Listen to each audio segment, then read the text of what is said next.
আজকে আমি বানাবো ভাপা পিঠা অর্থাৎ ধুকি।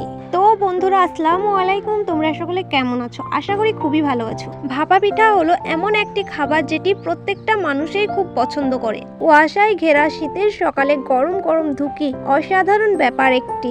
আগেকার দিনে শীতের সকাল ধুকি ছাড়া অসম্পূর্ণ ছিল। তো চলো বন্ধুরা, সবার প্রিয় ধুকি আমি কেমন করে বানালাম সেটি তোমাদেরকে দেখিয়ে দিই। প্রথমে আমি নারকেলটিকে ফাটিয়ে কুড়ে নিয়েছি, তারপরে গুড়টিকে আমি কেটে নিয়েছি। আর ধুকি বানানোর জন্য আমি নিয়েছি ভাতের চালের আটা। প্রথমে কিছুটা পানিতে লবণ গুলে আটার সঙ্গে ভালো করে মিশিয়ে নিয়েছি। আর পরিমাণ মতো চিনি, নারকেল ভালো করে মিশিয়ে নিয়েছি। তারপর ধুকির জন্য আমি একটি কাচের বাটি নিয়েছি, তাতে অর্ধেক আটা দিয়ে মাঝখানে গুড় দিয়ে আবার আটা দিয়ে ঢেকে দিয়েছি।